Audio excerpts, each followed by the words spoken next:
The night air over London felt unusually heavy, almost as if the city itself sensed that something monumental had shifted within the walls of Buckingham Palace. For centuries, the monarchy has thrived on ritual, secrecy, and the delicate balancing act between tradition and modernity. But today, that balance appeared to shatter. A document had been signed, an order sealed with royal authority, and the ink on its page carried the weight of both history and heartbreak. The order, according to whispers that spread like wildfire, would banish Prince Harry, Meghan Markle, and their children forever from the royal fold. It was not just a statement of separation. It was the symbolic severing of bloodlines, the kind of decree that once belonged to medieval kings but now echoed in the modern age, shocking and dividing the world. Before we continue, please hit the like button, subscribe to the channel, and turn on the notification bell for updates. The opening shock of such news forces us to ask, how did we get here? How could a father, who once carried his youngest son through unimaginable grief after the loss of Princess Diana, now be the very figure to strip him of royal identity? And how could a family whose entire existence is shaped around unity and public duty arrive at a decision so final, so cold, and so irreversible? To understand the depth of this moment, one must step back into the intricate web of loyalty, betrayal, and power struggles that has defined the House of Windsor for decades. This is not merely about titles and privileges. It is about legacy, survival, and the consequences of burning bridges in a family whose history is built on maintaining appearances at all costs.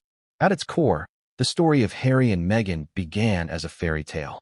A prince meets an actress, their love story captivates the world, and for a brief shining moment, it seemed as though the monarchy had embraced a new chapter of diversity, modernity, and hope. Crowds cheered, cameras flashed, and commentators hailed the beginning of a new era. But beneath the surface of smiles and speeches, cracks were already forming. The whispers of discontent, the cold stares across palace corridors, the endless tabloids spinning narratives of division. These elements fermented into something far more toxic. What started as a cultural shift for the crown turned into a full-blown crisis. The fairy tale blurred into scandal, and soon it was no longer about love conquering tradition, but about survival in the face of an institution that demanded loyalty above all. By the time Harry and Meghan announced their departure from royal duties, the rift was undeniable. Their move to California was not just geographic, it was symbolic. They sought independence, financial autonomy, and a voice separate from the palace machinery. But their quest for freedom was perceived by some within the royal circle as a betrayal. To critics, it was abandonment of duty. To supporters, it was bravery in the face of suffocating expectations. Yet even then, few could have predicted that matters would spiral into something as severe as outright banishment. After all, royals have stumbled before. Princes and dukes have scandalized the press and still been welcomed at family gatherings, forgiven with a nod and a smile for the cameras. But this order signed by King Charles, represents an unprecedented move that feels as though it belongs to another century. The middle of this unfolding drama rests on a question that is as old as monarchy itself. Where does loyalty end and betrayal begin? For Charles, now king and guardian of the crown's future, the answer may have been shaped less by personal sentiment and more by the relentless pressures of history. The monarchy does not exist in isolation. It is scrutinized by governments, upheld by public faith, and dependent on a delicate image of unity.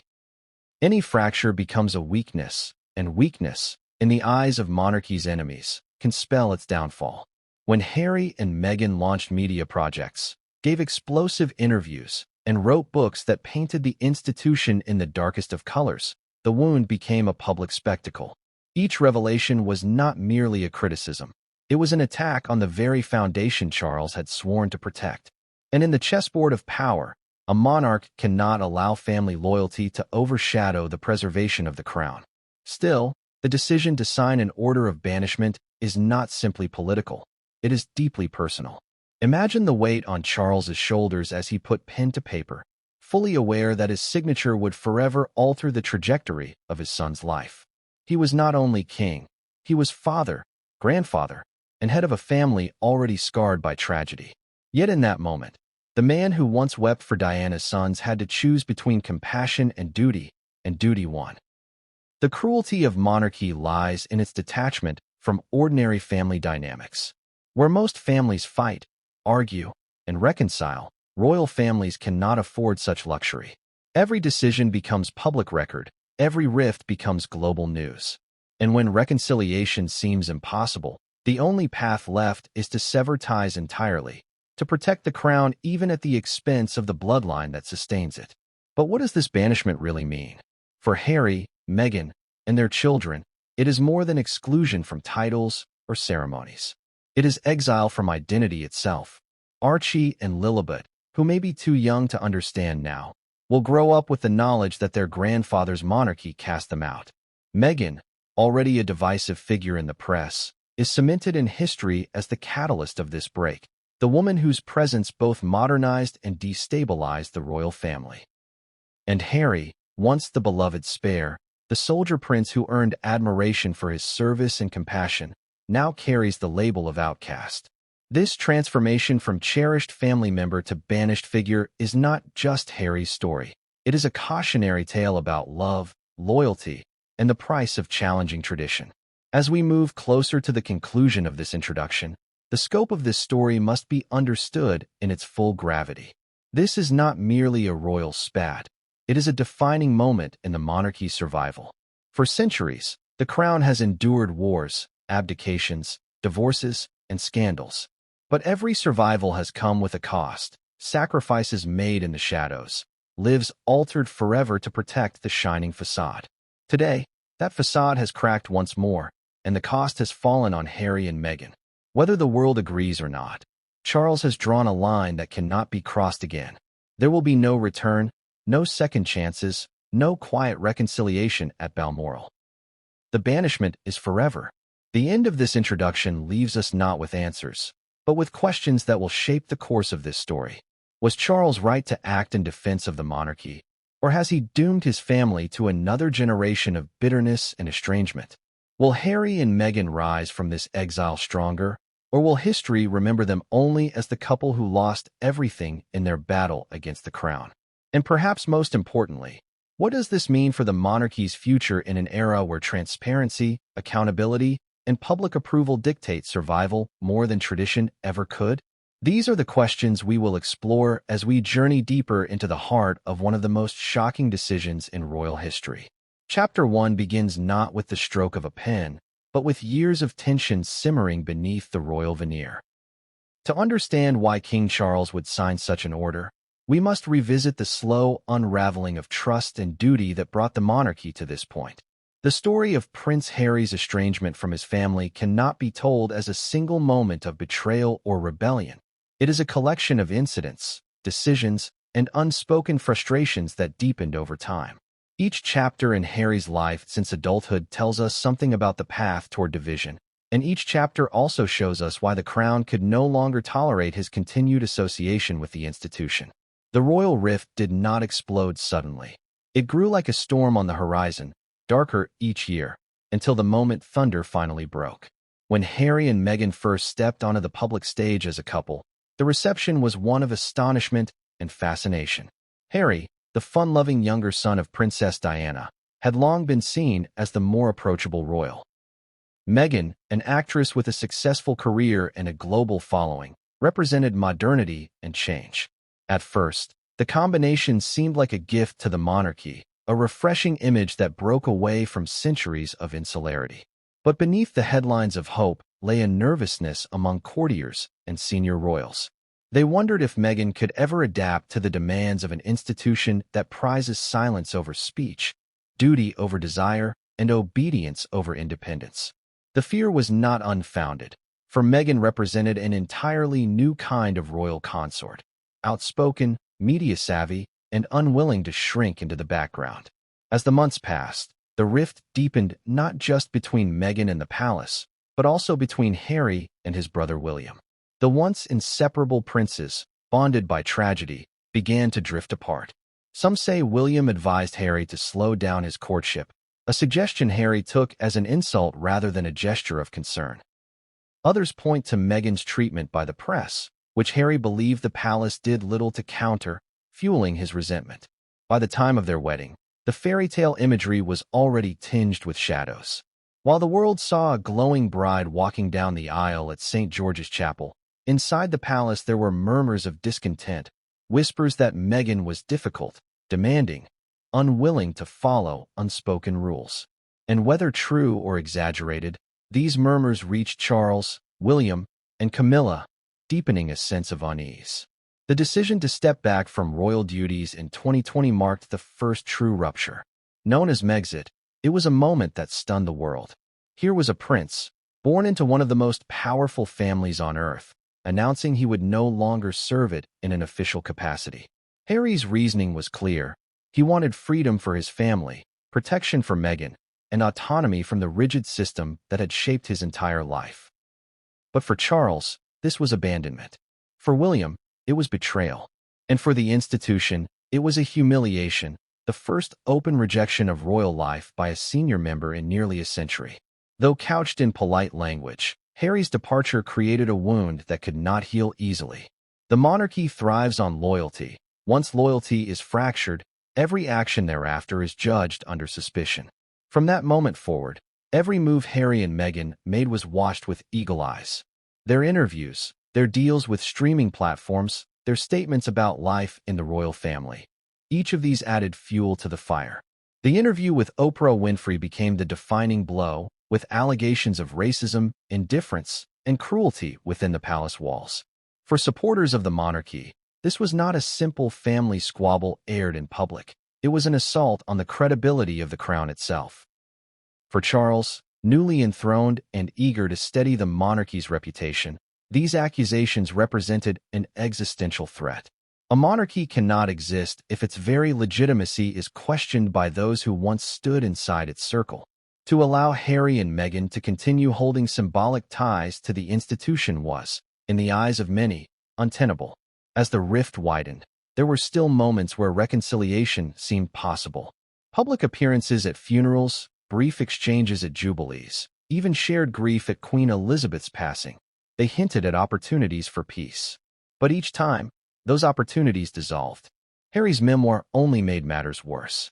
Filled with personal revelations and criticisms of his father and brother, the book was perceived as not just a son's confession, but an act of war against the monarchy's carefully curated image. The damage was not easily erased. The crown does not respond to slights with words, it responds with action. And slowly, an idea took root among Charles's advisors. Perhaps the only way to protect the monarchy was to separate it completely from Harry and Meghan. The deeper story here is not just one of family breakdown, but of competing loyalties. Harry's loyalty was to his wife and children. Charles's loyalty was to the crown. And in a system where the crown must always prevail, there was only one possible outcome. Each interview, each revelation, each challenge to the institution made reconciliation less likely and banishment more inevitable. The rift was no longer a private matter. It was a global spectacle, with millions weighing in. And the more the world debated, the more Charles felt his hand was forced.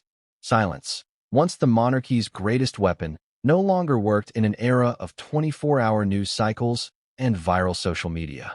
Action had to be taken. As this first chapter closes, the picture becomes clearer. The royal rift was not born overnight, nor was the decision to sign the order sudden. It was the culmination of years of mistrust, bruised egos, and public betrayals. To truly grasp the gravity of Charles's decision, one must first understand the slow build-up, the countless moments of friction, and the relentless spotlight that made every disagreement a matter of state. The story of Harry's banishment is not just the story of a father and son torn apart. It is the story of a monarchy deciding once again to sacrifice personal bonds to preserve an institution that has outlived empires, wars, and revolutions. Chapter 2 opens with the moment that will forever be etched into royal history, the signing of what has been called the Secret Order. The scene itself, though cloaked in ceremony and confidentiality, has already been reconstructed through whispers, leaks, and speculation. Inside Buckingham Palace, where countless decisions about the fate of the monarchy have been made, King Charles sat surrounded by trusted advisors, legal aides, and senior courtiers. Before him lay a document. its language carefully drafted to reflect both the gravitas of the crown and the severity of the action being taken. This was not a letter of reprimand or a quiet instruction passed down to aides. This was a decree, a declaration of separation that effectively closed the door on Prince Harry, Meghan Markle, and their children ever returning to the royal fold. The act of signing such an order carried historical echoes. In centuries past, monarchs wielded their quills with finality, sending nobles into exile, cutting off heirs, and even declaring individuals traitors to the crown. Those were the days when banishment was both a punishment and a political strategy, used to silence dissent and protect the throne. For Charles, stepping into the role of a monarch who signed such a decree meant stepping into that same tradition, though tempered by the modern age. His advisors knew the world would eventually learn of this action, and the wording of the document was just as important as the signature itself. Every clause, every phrase, was designed to withstand scrutiny, both in the court of law and in the court of public opinion. At its heart, the order was about more than banishment. It was about drawing a line in the sand. The monarchy, under Charles, could no longer afford to be associated with the chaos that seemed to follow Harry and Meghan wherever they went. Their media projects, their interviews, their memoirs, all of it chipped away at the carefully constructed image of the royal family as stoic, unified, and above reproach. Each revelation they made carried headlines that diminished the crown. The order, therefore, was not just about removing them physically from royal life, but symbolically erasing their connection. It told the world, and future generations, that the House of Windsor would continue without them, that their names would no longer be spoken in the same breath as duty and legacy. But the signing of this order also carried with it an emotional weight. For all the political necessity and legal precision, this was still a father signing away his son. In the quiet moments leading up to his pen striking the paper, one can imagine Charles wrestling with the gravity of what he was about to do. The memory of Diana's boys walking behind her coffin still lingers in the public consciousness, a stark reminder of the bond Charles had once tried to preserve. Yet now, that bond was broken by the very hand that was supposed to protect it. Was Charles cold in that moment, or was he heavy-hearted? We cannot know for certain. What we do know is that when the ink dried, a new chapter in royal history began, one in which compassion was replaced by calculation and family ties were sacrificed to the crown's survival. The language of the order is said to have been mercilessly clear. It left no room for speculation or loopholes. Harry and Meghan were to be stripped of their remaining royal associations. Their children, Archie and Lilibet, though born into the bloodline, were excluded from succession privileges. The decree severed titles, honors, and ceremonial roles, leaving behind only the faint trace of their former connection. The word forever appeared more than once in the document, as though to emphasize that this was not a temporary measure or a punishment to be reconsidered in the future. It was permanent. It was irreversible.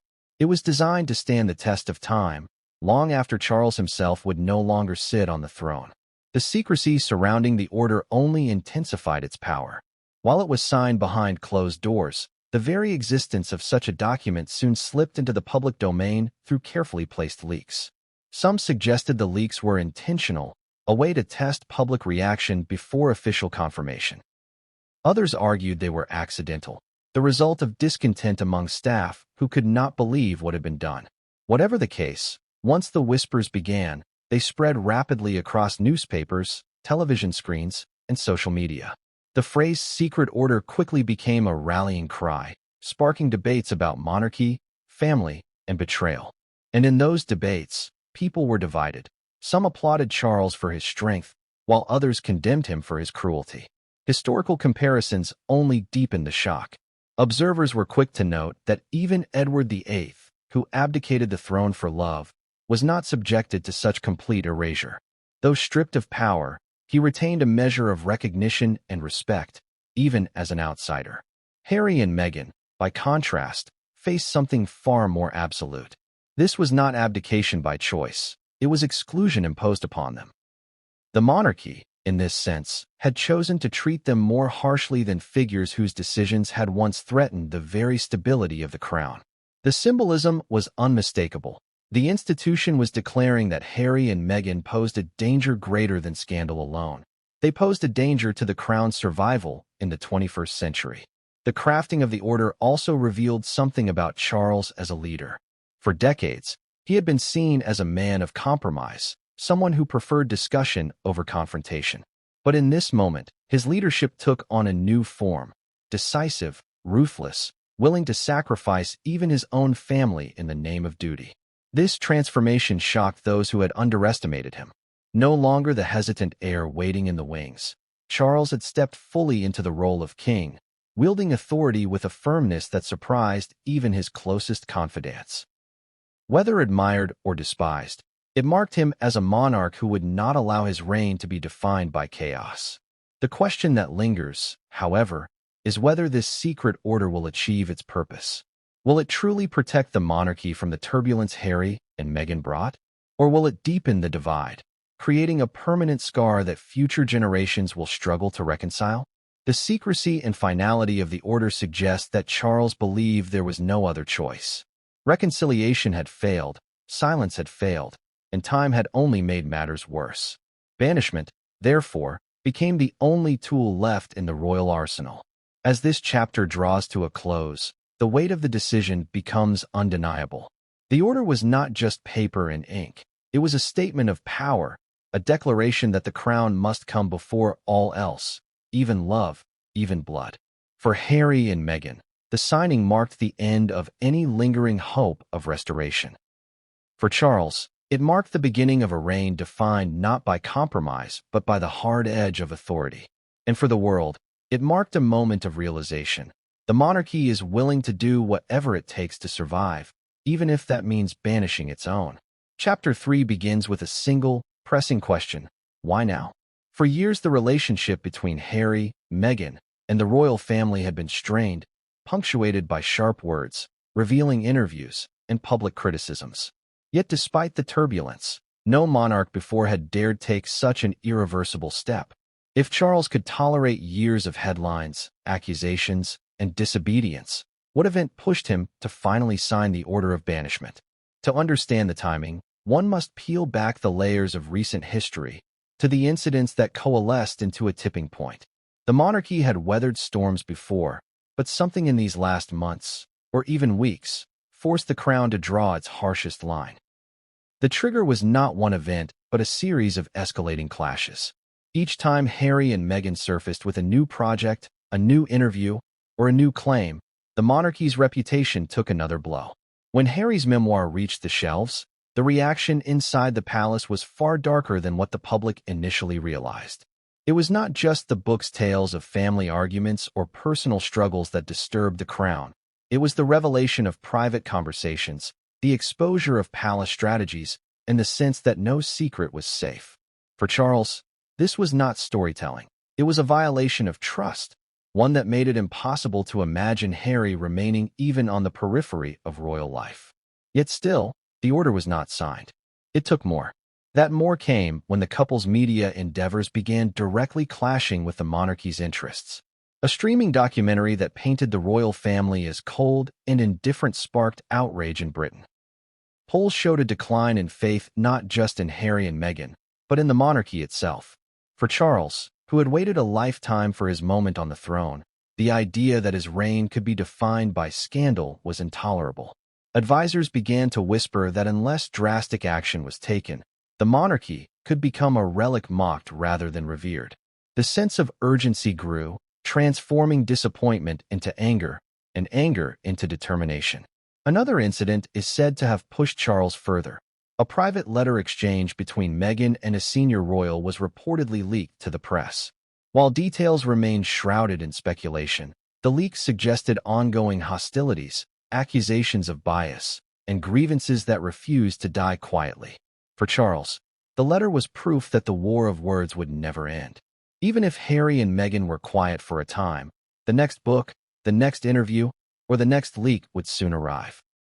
The institution could not function under perpetual siege. The monarchy needed a resolution, not a pause, and that resolution could only be achieved through finality. Behind closed doors, the advisors around Charles spoke bluntly. They warned that the monarchy's enemies, political critics, Republican movements, and foreign press were watching closely. Any sign of weakness could embolden those who wanted the crown dismantled altogether.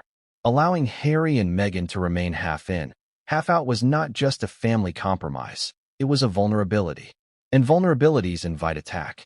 History has shown that royal families, when fractured, become symbols of decline. The abdication crisis of Edward VIII nearly destabilized Britain in the 1930s. Diana's tragic life and death cast decades-long shadows. Charles, conscious of this history, knew he could not risk another era-defining crisis. The order became not just a reaction, but a shield against history repeating itself. But why banish the children as well? Why include Archie and Lilibet in a decree that could have targeted only Harry and Meghan? The answer lies in the monarchy's obsession with succession. Every child carries not just a name, but a place in line to the throne. Allowing Harry's children to retain status while their parents were in exile would invite confusion, perhaps even chaos, decades from now. Critics could argue for their rights, supporters could rally for recognition, and the monarchy might once again be caught in disputes over legitimacy. By extending the banishment to the children, Charles made it clear this was not a temporary punishment for bad behavior.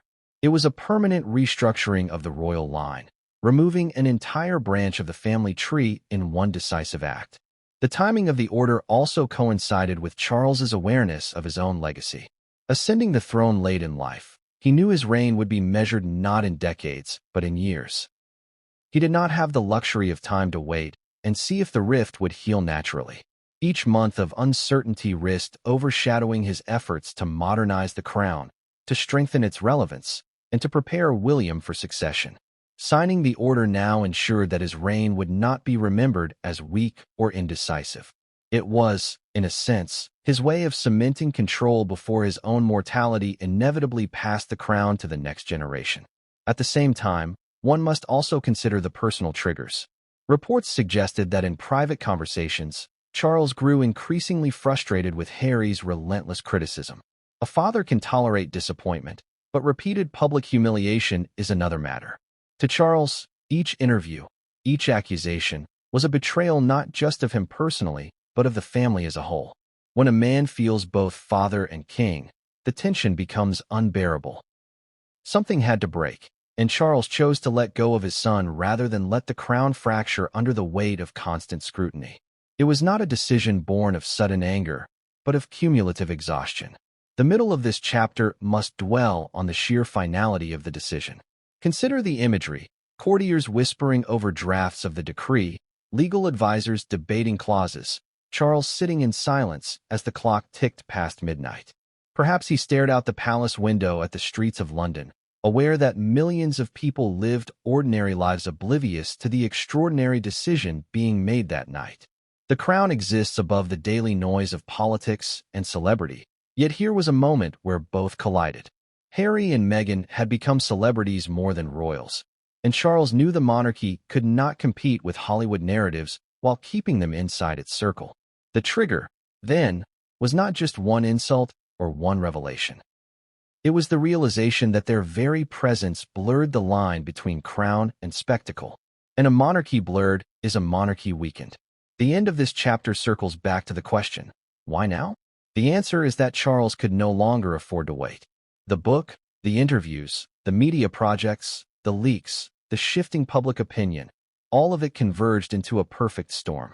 For Charles, the risk of delay was greater than the risk of banishment. And so he signed. The timing, harsh as it may seem, was the culmination of years of wounds left to fester. The order was not the beginning of the rift, but the end of patience. It was a statement that the crown, though rooted in family, must rise above it when survival is at stake. Chapter 4 turns our gaze inside the palace itself, where the signing of the order reverberated like thunder through ancient halls. Royal decisions may be cloaked in secrecy, but they always leave ripples. The question is not whether senior royals reacted, but how they processed the magnitude of a decree that banished a son, a daughter-in-law, and 2 grandchildren from the royal fold forever. Behind closed doors, the response was a mix of shock, relief, fear, and even quiet satisfaction. Each member of the family, from Queen Camilla to Prince William and Princess Anne, brought their own history, perspective, and private wounds to the moment. Their reactions, when pieced together, paint a picture of a palace divided not by loyalty to Charles, but by how each individual interpreted the cost of such a decision. Queen Camilla's reaction is perhaps the most complex. For decades, she herself had been the outsider, vilified by the press, distrusted by the public, and portrayed as the villain in the story of Charles and Diana. Camilla knew better than anyone what it meant to be judged, to be rejected, and to be cast as the enemy of the crown. And yet, when it came to Harry and Meghan, her sympathy ran dry. To her, Meghan had not simply been misunderstood, she had actively dismantled the royal image through relentless criticism. Camilla reportedly saw Meghan as a disruptor, someone who wielded the media not as an enemy to be endured, but as a weapon to attack the institution. For Camilla, watching Charles sign the order was not painful, it was a necessity. In private conversations, she is said to have framed the decision as a cleansing act, one that rid the monarchy of constant poison. Whether this was pragmatic or personal is up for debate, but Camilla's stance made the decision easier for Charles to bear. She understood the stakes and supported the king without hesitation. Prince William, however, carried the weight differently.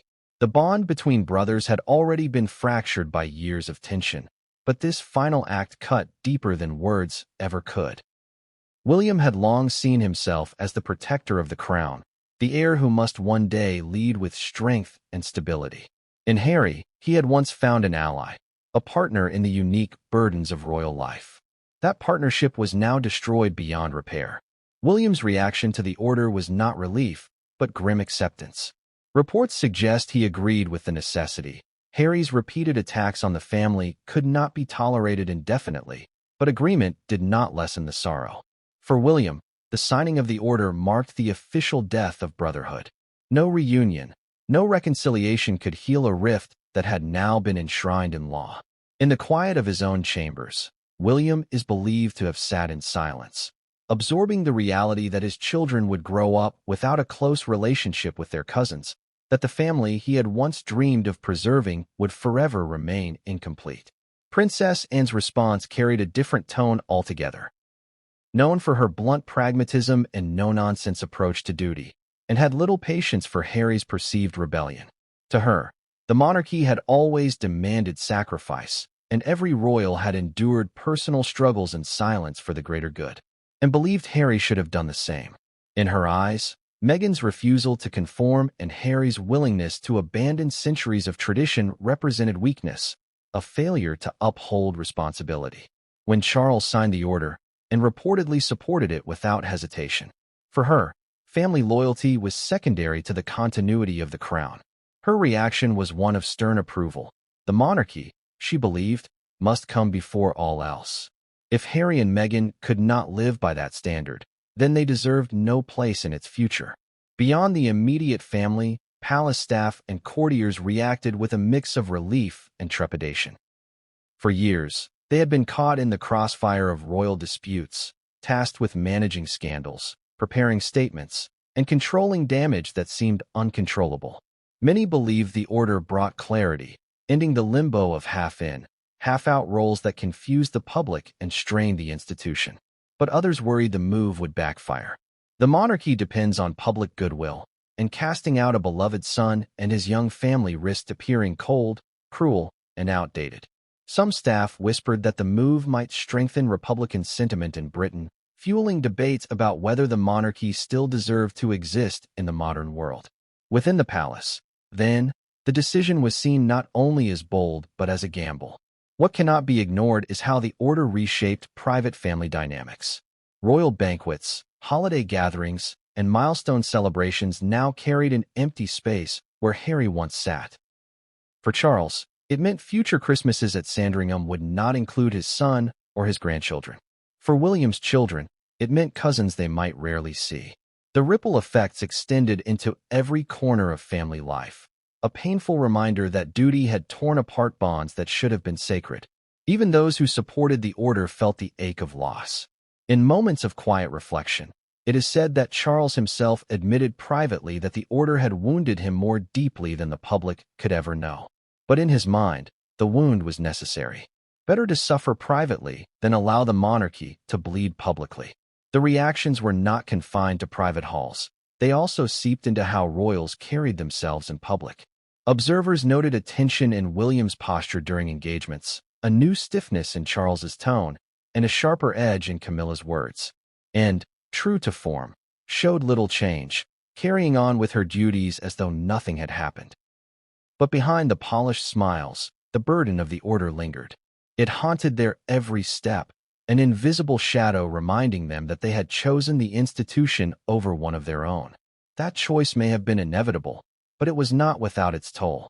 The middle of this chapter must dwell on the palace atmosphere in the days immediately after. Whispers echoed through gilded corridors. Some staff members exchanged wary glances, unsure how history would judge them for their part in enforcing the king's will. Courtiers pored over letters, anticipating legal challenges. The press office braced itself for the storm of headlines that would inevitably follow. The palace became a fortress not of stone but of silence, with every official denying knowledge while privately preparing for the fallout. In these moments, the monarchy felt both unshakable and vulnerable, a paradox that has always defined its survival. As this chapter draws to its close, one truth becomes clear. The reactions inside the palace revealed as much about the individuals as about the decision itself. For Camilla, it was vindication. For William, it was grief. It was duty. For Charles, it was agony masked as authority. And for the institution, it was a necessary gamble. The palace may project unity to the outside world, but within its walls, the signing of the order exposed deep fractures in how each royal views the balance between blood and crown. What binds them together now is not family affection, but the collective weight of having chosen survival over reconciliation. Whether that choice preserves or destroys the monarchy in the long run remains an unanswered question. But inside the palace, the decision has already rewritten the lives of everyone involved. Chapter 5 shifts the focus outward, beyond the palace walls, to the people whose support sustains the monarchy, the public. The decision to banish Harry, Meghan, and their children did not exist in isolation. It landed like a lightning strike in the middle of Britain's national consciousness, dividing opinions, igniting debates, and forcing millions to confront their own feelings about the crown. For centuries, the British monarchy has been both admired and scrutinized, celebrated and criticized, loved and loathed. The reaction to this order was no different, except for one key element. It touched a nerve that ran far deeper than any previous scandal. It was not merely about a prince stepping back or a royal family feud. It was about the very identity of the monarchy and whether it still deserved to command loyalty in the modern world. On the streets of London, the mood was mixed. Outside Buckingham Palace, where tourists usually gathered to take photographs and watch the changing of the guard, the air carried a sense of unease. Some onlookers expressed admiration for King Charles, praising him for taking a decisive stand. "He's finally showing strength," one man told reporters, arguing that Harry and Meghan had done nothing but undermine the crown since leaving. To him and others who shared his view, the order was overdue, a necessary move to protect the monarchy from constant attack. Yet for others, the decision was shocking, even cruel. How can a father banish his own son, his grandchildren? A woman asked, visibly emotional. For her, the order represented not strength, but heartlessness, proof that the monarchy valued image more than family. These contrasting perspectives painted a picture of a nation split down the middle. The media, too, erupted with analysis. Newspapers that had long supported the monarchy ran headlines applauding Charles for putting the crown first. They framed the decision as a bold act of leadership, a refusal to allow Harry and Meghan's criticisms to go unanswered.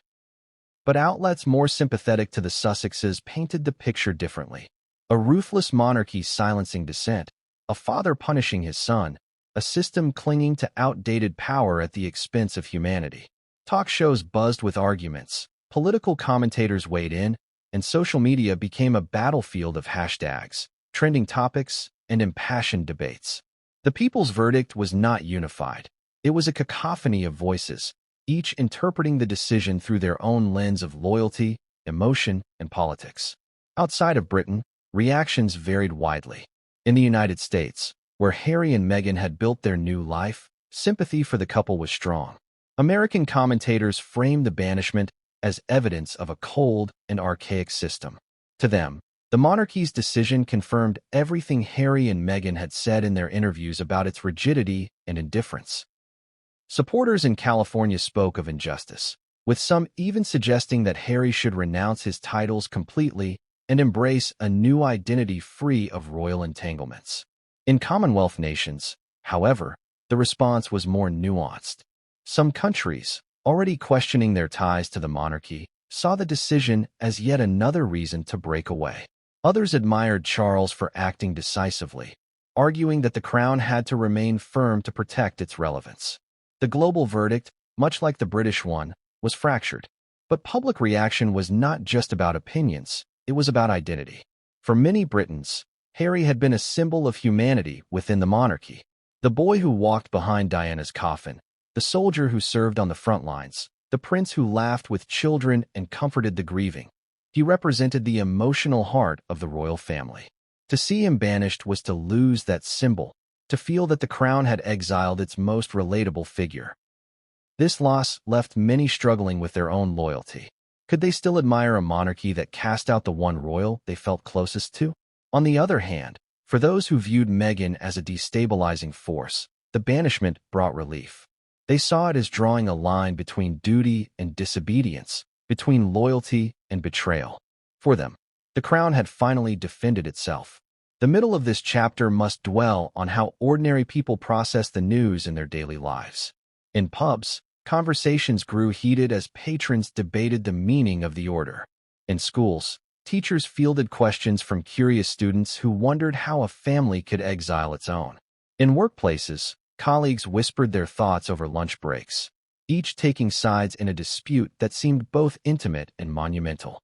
Social media amplified every voice, from hashtags declaring support for Charles to campaigns of solidarity for Harry and Meghan. Some people expressed pity for the children, asking what fault Archie and Lilibet had committed to be stripped of their birthright. Others shrugged, insisting that titles meant little compared to a life of freedom and independence. The reactions were as varied as the people themselves, reflecting the monarchy's unique position as both a symbol of unity and a source of division. The press also turned to historians and experts to contextualize the moment. Commentators reminded audiences that banishment was not new in royal history. Princes had been cast aside before, heirs removed from succession, and nobles exiled from court. Yet this time was different. It was happening in the age of social media, where every decision is dissected instantly, where every narrative is contested by millions. The monarchy could once dictate the story.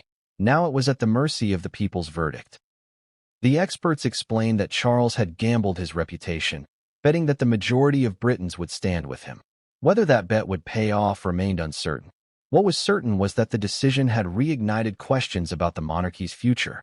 Could an institution built on tradition survive in a world that demanded compassion, transparency, and relatability?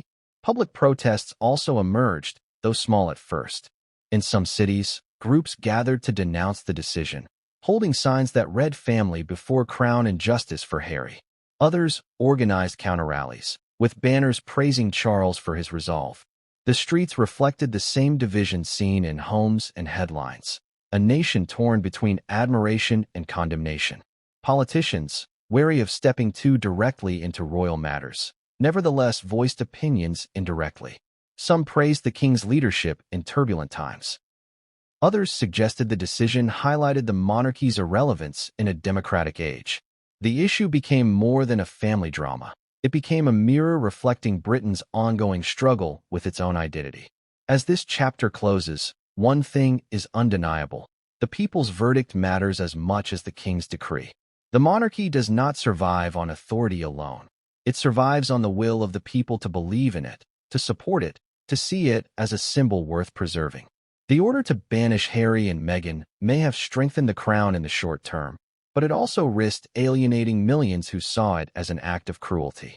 The people's voices, fragmented and passionate, ensured that the story did not end with a signature. It continued in conversations across Britain and beyond, shaping how history would remember not only Harry and Meghan but Charles himself. The banishment may have been written in royal ink, but its true verdict was written in the hearts and minds of the people. Chapter 6 turns the lens directly onto Meghan Markle, the woman who, fairly or unfairly, has been cast as the central figure in this saga. For years, her presence in the royal family has been a source of fascination and division, admired by those who saw her as a modernizer, vilified by those who saw her as a disruptor. When news of the banishment broke, the question on everyone's mind was, how would Meghan respond? For someone who has never shied away from speaking her truth, silence was not an option. Her reaction, raw and immediate, carried both emotion and calculation, blending personal pain with a counter-narrative designed to reclaim control of the story. To understand her counterattack, one must first understand how deeply this decree cut into the heart of her identity and her mission. In California, where Meghan and Harry have built their new life, the news landed like an earthquake. Neighbors, journalists, and paparazzi swarmed around their Montecito home, eager to capture the first glimpse of the Duchess in exile. Meghan's initial response, according to those close to her, was one of disbelief. She had anticipated resistance, criticism, even further distancing from the family, but a formal order of banishment was beyond what she imagined. For her, it was not only an attack on her character, but a direct assault on her children's future. She reportedly broke down in tears upon learning that Archie and Lilibet had been explicitly named, stripped of any association with the crown. As a mother, this was unforgivable. As a woman who had endured years of headlines painting her as manipulative and difficult, this was confirmation that the institution had always sought to erase her. Her immediate reaction was emotional collapse, but it did not stay that way for long. Meghan's strength has always been her ability to transform adversity into narrative. From her career as an actress to her life as a public figure, she has consistently used her voice to frame the story on her own terms. Within days of the announcement, Meghan began crafting her counterattack. Through carefully chosen words in private conversations, through intermediaries close to the press, and through subtle hints in upcoming projects, she began building her case. Her message was clear. The monarchy had chosen cruelty over compassion, exclusion over inclusion, silence over dialogue. She positioned herself not as a rebellious duchess, but as a wife and mother fighting for her family against an archaic system. The counter-narrative gained traction quickly, especially in the United States, where public sympathy for Meghan had always been stronger. The middle of this chapter must dwell on the strategies Meghan employed to fight back. She knew the power of media better than anyone inside the palace. Where the monarchy relied on silence and symbolism, Meghan relied on visibility and storytelling. Every public appearance became deliberate, every outfit carefully chosen, every word measured to evoke empathy. In one appearance at a charity event, her voice broke as she spoke of the importance of protecting children from harm. She never named the monarchy, but the message was unmistakable. In another interview, she spoke about resilience, about standing tall in the face of rejection. These subtle jabs allowed her to shape the conversation without appearing vindictive, painting her as dignified in the face of injustice. The more the monarchy stayed silent, the more Meghan's version of events filled the vacuum. Critics, of course, accused her of manipulation. To them, Meghan was exploiting the narrative for fame and attention, turning personal rejection into a public platform. But even those critics could not deny her effectiveness. For every negative headline in Britain, there were positive profiles in American magazines. For every social media campaign mocking her, there was another praising her courage. Meghan's counterattack worked precisely because it drew upon her unique strength, relatability. She was no longer the duchess behind palace walls, forced to follow strict rules of behavior. She was a mother wronged, a woman silenced, a wife standing by her husband. This framing resonated deeply, particularly among women who saw in Meghan their own struggles against systems of power. But Meghan's counterattack was not just emotional, it was also strategic. Her allies in Hollywood, media, and politics quickly rallied around her. Friends like Oprah Winfrey and other influential voices reminded the public of Meghan's previous interviews, reinforcing her claims of mistreatment. Supporters in the entertainment industry amplified her narrative through podcasts, columns, and social media posts. Meghan herself is said to have begun planning new projects aimed at telling her story more directly, perhaps even more explosively than before. Each step of her counterattack built momentum, ensuring that she would not be remembered simply as the woman the monarchy exiled, but as the woman who fought back against it. Yet for all her defiance, the pain remained visible. Close associates revealed that Meghan often spoke of feeling betrayed, not just by Charles or Camilla, but by the entire system she had once tried to embrace. She had entered the royal family with hopes of service, of carving a role that allowed her to contribute while also being herself. Instead, she felt rejected from the very beginning, criticized for things she could not control, silenced when she wanted to speak.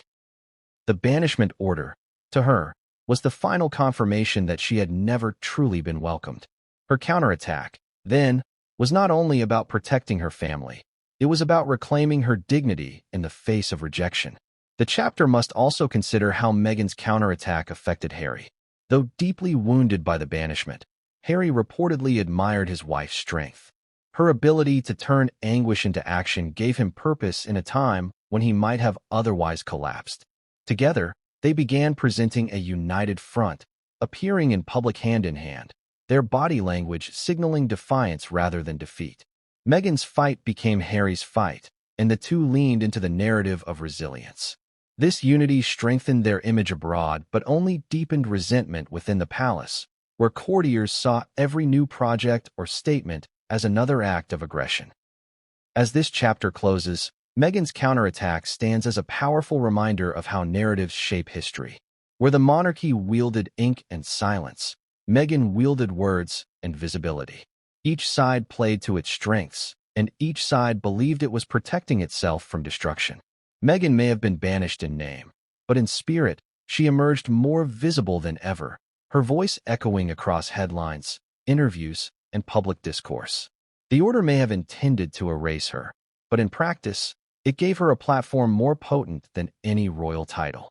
Whether the world views her as victim or villain, Meghan ensured that she would never be forgotten. Chapter 7 shifts the focus to Prince Harry himself, the man at the center of this storm who now finds his life defined by exile. If Meghan's response was marked by strategic counterattacks, Harry's was marked by visible turmoil, emotional conflict, and a deep sense of loss. The world has always known Harry as the boy who carried sorrow in his eyes. From the tragic moment he walked behind his mother's coffin to the struggles he later admitted to with grief and mental health. But this banishment, this final act of separation, cut into him in a way nothing else had. For Harry, it was not just rejection from an institution. It was rejection from his father, his brother, his family, and everything he had once called home. His breaking point was not sudden. It was years in the making, but the signing of the order marked the moment where the weight became unbearable. The first reaction came not in words, but in silence. Those close to Harry described him as stunned, sitting in disbelief when the news reached him. He had long feared the palace would go to extremes to erase him, but part of him had still clung to hope. He believed his father might one day forgive, that reconciliation might be possible, that the monarchy might eventually accept the life he chose. The order shattered that hope. For days, he reportedly withdrew into himself, pacing through his California home, replaying memories of his life in Britain. He thought of his childhood in Windsor, of summers at Balmoral, of Diana's voice urging him to protect his brother. And then he thought of the brother who now stood silently by as their father exiled him forever. It was as though every bond he had fought to preserve collapsed in a single moment. The middle of this chapter must dwell on the depth of Harry's turmoil. In conversations with friends, he admitted feelings of betrayal so sharp they bordered on disbelief. How could a father who once promised to protect him now be the one to cast him out? How could the monarchy, which he had served as a soldier, ambassador, and representative, now strip him of the very identity he had been born into? Harry began to question not only his place in the family, but the very meaning of blood ties. If duty outweighed love, if the crown outweighed family, then what did family even mean in the House of Windsor? His emotional breaking point was not just about losing titles or privileges. It was about realizing that to his father, he was no longer son first, but liability. Harry's turmoil was complicated further by his role as husband and father. Meghan's pain magnified his own, and Archie and Lilibet became central to his despair. He wanted to shield them from the knowledge that their grandfather had written them out of history, but he also knew he could not hide the truth forever. The thought of explaining to them, years from now, why their family had been erased haunted him. He saw their future as uncertain, caught between two worlds, royal by blood, rejected by title. The guilt weighed heavily. Some friends close to him described him as restless, unable to sleep, constantly on edge, torn between rage and sorrow. His breaking point was not a single outburst but a prolonged unraveling, a sense that his life had been reduced to a narrative he could not control. Yet Harry's turmoil was not only personal, it was also public. Every time he stepped outside his home, cameras waited. Every time he appeared at an event, reporters asked about the banishment. His pain became spectacle, his grief became fodder for debate. The irony was not lost on him. He had left Britain to escape the relentless press, only to find that exile had made him more of a story than ever before. This realization deepened his conflict. He wanted to disappear, to grieve privately, but he also felt compelled to speak, to defend himself, to tell his side. Torn between silence and voice, Harry struggled to find balance. His breaking point was as much about public expectation as it was about private loss. As the weeks passed, Harry began to show cracks in his usually composed exterior. At one charity event, his voice faltered as he spoke about family, and the crowd sensed his struggle. In another appearance, he avoided questions altogether, his expression heavy with unspoken words. Observers noted his body language, the way he clutched Meghan's hand tighter than usual, the way his eyes often drifted downward. His turmoil was visible even when he tried to hide it. For a man once admired for his openness and humor, this new aura of sadness was unmistakable. The banishment had taken not only his royal identity, but also part of his spirit. Still, Harry's breaking point did not end in collapse. It shifted into defiance. After days of withdrawal, he began speaking privately about his determination to rise above the decree. His pain turned into anger, and his anger into resolve. He vowed to protect his family, to ensure that Archie and Lilibet would grow up with dignity even if they had been denied titles.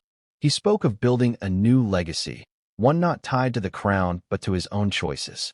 In his turmoil, he found sparks of determination, though the path forward remained uncertain. His breaking point became a turning point, a moment where despair began to transform into defiance. The end of this chapter circles back to Harry's identity. He was born into royalty, shaped by duty, and defined by family bonds that had now been severed. His breaking point revealed the deepest truth about his character, that he was not simply a victim of circumstance, but a man forced to confront who he was without the titles, without the palace, without the crown.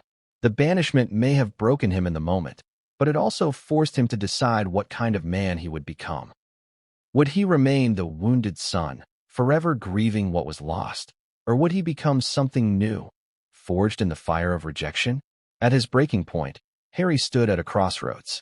The world watched closely, wondering which path he would choose, as the once-beloved prince grappled with the hardest chapter of his life. Chapter 8 turns to the most vulnerable figures in this story, Archie and Lilibet, the children who never asked to be part of royal politics, but whose futures were permanently reshaped by their grandfather's signature.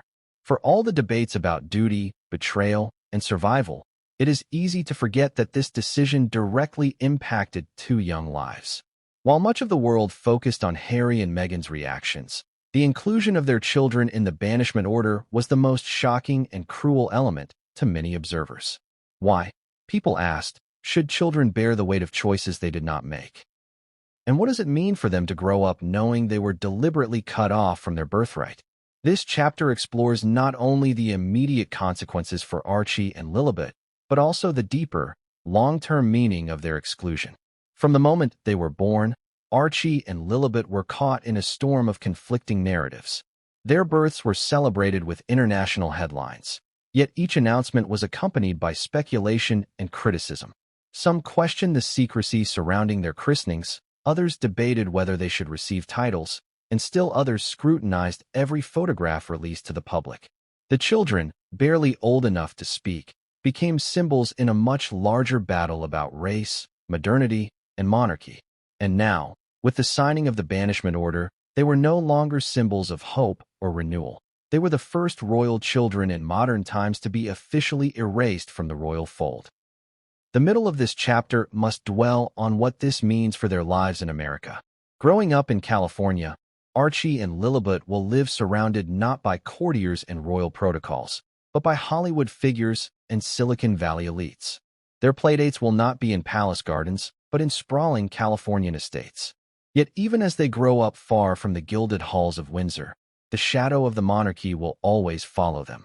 Every child eventually learns about their heritage, and Archie and Lilibet will one day confront the reality that they were born into one of the most famous families in the world, only to be cast out by it.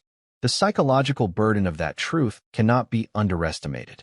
Their classmates may know them as the children of celebrities, but history will always know them as the grandchildren of a king who banished them.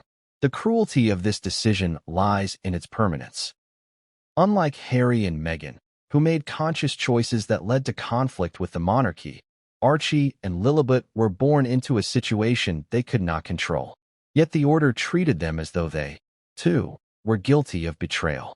Their names were stripped from royal records, their titles removed, their futures severed from any connection to the crown. In centuries past, such exclusions were common, with illegitimate children or rebellious heirs quietly removed from succession. But in the modern age, the decision to erase children shocked even those who supported the king's broader actions. It was seen by many as unnecessary, vindictive, and heartless. For critics of the monarchy, this became their rallying cry.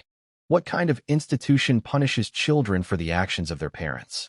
Inside Harry and Meghan's home, the weight of this reality was keenly felt. Meghan, fiercely protective of her children, reportedly wept when she realized the order extended to them. For her, this was not just a rejection of her and Harry, but a deliberate attempt to humiliate and diminish her children's place in history. Harry, too, struggled with guilt, knowing that his choices had indirectly cost his children their birthright. In private, he is said to have expressed anger at himself, wondering if his pursuit of independence had doomed Archie and Lilibet to lives of permanent exclusion. The pain of knowing his children would never share the same bonds with their royal cousins haunted him deeply. Each bedtime story, each moment of laughter, carried a shadow of loss that could not be erased. But for all the sorrow, some saw opportunity. Away from the palace, Archie and Lilibet would grow up free from the rigid expectations that had suffocated generations of royals. They would not be forced into ceremonial roles, scrutinized for every gesture, or bound by traditions they never chose. They would have the chance to build identities separate from the monarchy, defined not by duty but by choice. Some supporters of Harry and Meghan argued that the banishment was, in an unexpected way, a gift, a harsh one, but a gift nonetheless. It freed the children from the gilded cage of royalty, allowing them to pursue paths their cousins might never have. They could become artists, entrepreneurs, activists, or live quiet lives out of the spotlight. In stripping them of titles, Charles may have inadvertently granted them the freedom to be fully themselves. Still, freedom does not erase the questions they will one day ask. Why were we cast out? Why did our grandfather exclude us? Why did the monarchy, an institution that claimed to value family and continuity, decide we were unworthy of its embrace? These questions will shape their teenage years and adulthood, becoming part of their personal search for identity. Their answers may depend on how Harry and Meghan frame the story. Will they tell their children that the crown was cruel and unjust, turning them into symbols of resilience? Or will they encourage them to see the monarchy as a relic of the past, irrelevant to their futures? The way Archie and Lilibet are raised to interpret their exile will determine whether they grow up bitter, indifferent, or empowered. The middle of this chapter also examines how the public views the children. In Britain, sympathy for them is widespread. Even critics of Harry and Meghan often draw the line at punishing Archie and Lilibet. For many, the decision highlighted the monarchy's coldness, its willingness to sacrifice even innocent children for the sake of image. In America, the sympathy is even stronger, with commentators framing the children as victims of an outdated and heartless system. The narrative of innocent children being cast out resonated deeply, fueling debates about whether the monarchy could ever truly modernize. The children, though too young to understand, became symbols once again, this time, of what critics saw as the monarchy's failure to evolve. As this chapter closes, the fate of Archie and Lilibet remains uncertain. They will grow up with wealth, privilege, and opportunities most children could only dream of. But they will also grow up with the knowledge that their bloodline was not enough to secure them a place in the family that rejected them. They will always be both royal and not royal, both inside history and outside of it. The banishment order may have erased their names from official records, but it cannot erase the questions they will carry for the rest of their lives. In many ways, their story is the most tragic of all, not because they lost titles, but because they lost belonging before they even understood what it meant to have it. Chapter 9 broadens the scope beyond Britain and the United States, examining the global repercussions of King Charles's decision. The monarchy is not just a family institution confined to the United Kingdom. It is a symbol that touches nations across the world, from the Commonwealth realms that still recognize the British monarch as head of state, to countries that no longer hold constitutional ties but remain fascinated by the drama of royalty. The banishment of Harry, Meghan, and their children sent ripples far beyond London, igniting debates in parliaments, universities, newsrooms, and households across continents. It forced the world to reconsider not only the individuals involved, but the very relevance of monarchy in the modern era. The initial shockwaves spread quickly through the Commonwealth. In Canada, where the monarchy remains the symbolic head of state, but public opinion toward it has grown increasingly skeptical, the news was greeted with a mixture of bewilderment and criticism. Editorials in Canadian newspapers questioned why the monarchy still played a role in their political structure if it could behave with such coldness toward its own blood. For some Canadians, the banishment was yet another reason to push for a republic. In Australia, the reaction was even sharper. Republican movements seized on the news, pointing to the cruelty of the order as evidence that the crown had no place in a nation striving for equality and independence. Debates that had simmered quietly for years gained renewed urgency, with politicians openly discussing whether Charles's reign might accelerate Australia's break from the monarchy. In Caribbean nations, where the monarchy has faced growing calls for reparations and accountability for colonial history, the banishment reinforced existing criticisms. Leaders in Jamaica and Barbados, who had already raised questions about the crown's legacy, used the incident to highlight the monarchy's outdated values. If a family could cast out its own, they asked, how could it claim to respect nations half a world away? For these countries, the banishment was not an isolated event, but part of a larger narrative. A monarchy unwilling to adapt, unwilling to show compassion, and unwilling to accept the demands of modernity. The decision, therefore, became another catalyst in the ongoing process of disentangling from the crown. Beyond the Commonwealth, in the United States and Europe, the reactions revealed stark cultural differences. In America, where Harry and Meghan had already built their new lives, sympathy was widespread. Major networks framed the banishment as a battle between tradition and progress, casting Harry and Meghan as victims of an archaic system. Influential voices in Hollywood and politics defended the couple, praising their courage for speaking out and condemning the monarchy's decision as vindictive. The global media machine amplified these narratives, ensuring that sympathy for Harry and Meghan remained strong across much of the Western world. In Europe, however, responses were more measured. Monarchies in countries like Spain, Sweden, and the Netherlands watched closely, aware that their own survival depends on public approval. Some commentators in these nations expressed concern that Charles's decision might set a precedent, while others praised it as a demonstration of strength. Either way, the incident became a topic of serious debate in royal circles far beyond Britain. The middle of this chapter must dwell on how the decision influenced global perceptions of leadership. Monarchies, once seen as untouchable, now exist in an age where every act is judged by international standards of compassion, justice, and transparency. The banishment of Harry and Meghan challenged these standards. Critics argued that the monarchy had failed to uphold the values of inclusivity and family unity, alienating younger generations who value empathy and openness. Supporters countered that Charles had acted as any leader must, putting the institution before personal feelings. The clash of perspectives underscored the global struggle between old systems of authority and modern expectations of accountability. The world was not just watching Britain. It was watching a test case for monarchy itself. Global institutions also weighed in. Commentators from human rights organizations framed the banishment as symbolic of a broader issue: the tension between hereditary power and individual freedom. Academics in universities around the world began publishing essays and giving lectures on the cultural meaning of exile in modern times. For them, the decision was not merely about Harry and Meghan, but about how power is wielded in the 21st century. Some even argued that the monarchy had unintentionally given Harry and Meghan more influence abroad by casting them out. In exile, they became free agents, able to champion causes, criticize institutions, and build platforms without the restrictions of royal protocol. This paradox fascinated international observers. The crown had sought to diminish them, yet in doing so, it may have amplified their global reach.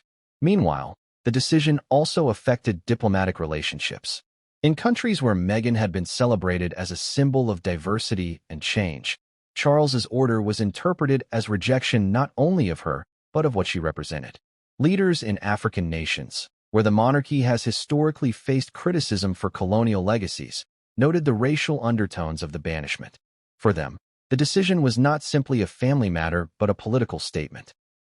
The symbolism of excluding a biracial woman and her children from the royal line was powerful and damaging, regardless of the monarchy's intentions. It reinforced perceptions of the crown as an institution rooted in exclusion rather than inclusion, tradition rather than progress. Public opinion polls across different countries reflected this divide. In Britain, support for Charles's decision hovered precariously, with older generations largely approving and younger generations overwhelmingly disapproving. In America, sympathy for Harry and Meghan surged, with many viewing them as victims of an outdated monarchy. In Australia, Canada, and Caribbean nations, the decision reignited Republican movements, pushing conversations about independence to the forefront. The monarchy, once a symbol of continuity, now found itself sparking division not just within Britain but across the globe. As this chapter closes, the global repercussions become clear. What happened in Buckingham Palace did not stay in Buckingham Palace. The banishment of Harry and Meghan rippled outward, touching nations, movements, and conversations far beyond the reach of the royal family. It became not just a story about a father and son, but a story about the future of monarchy in the world. For some, the decision proved that monarchy remains a strong and decisive institution. For others, it proved that monarchy has no place in a world that values compassion and equality. The world's eyes turned to Charles, not just as King of the United Kingdom, but as a symbol of monarchy itself. And in those eyes, he was judged not only for his decision, but for what that decision said about the survival of monarchy in the modern age. Every monarch, from medieval kings who ruled with absolute authority to modern sovereigns bound by constitutional limits, faces defining moments where their decisions echo far beyond their reign. For Charles, the decision to banish Harry, Meghan, and their children will forever stand as such a moment. It was not merely a reaction to scandal, but a strategic gamble, that by cutting off his own son and grandchildren, he could preserve the monarchy's strength and secure its future. The question that looms over this chapter is whether this gamble will be remembered as an act of necessary leadership or as the choice that fractured the monarchy beyond repair. The gamble begins with perception. Charles has always known that his reign would be scrutinized more heavily than most. He waited longer than any heir in British history, and when he finally ascended the throne, he did so in the shadow of his mother, Queen Elizabeth II, whose decades of service earned her deep respect. Every decision Charles made would be measured against hers. And unlike Elizabeth, whose silence and stability kept the monarchy intact during decades of turmoil, Charles has always been a more outspoken, complicated figure. By signing the Order of Banishment, he shifted from quiet caretaker to active enforcer, a monarch willing to wield his authority in ways few had expected. That shift was his gamble. He risked alienating part of his family and a large segment of the public in order to project strength. The middle of this chapter must dwell on how Charles weighed his options. For years, he tried to strike a balance between compassion and discipline. He tolerated Harry and Meghan's departure to America. He endured their interviews. He even welcomed them, however awkwardly, at moments of national importance, such as Queen Elizabeth's funeral. But with each passing year, it became clear that Harry and Meghan would not remain quiet in exile. Their memoirs, interviews, and documentaries became louder and sharper. Their criticisms were not only about personal experiences, but about the institution itself.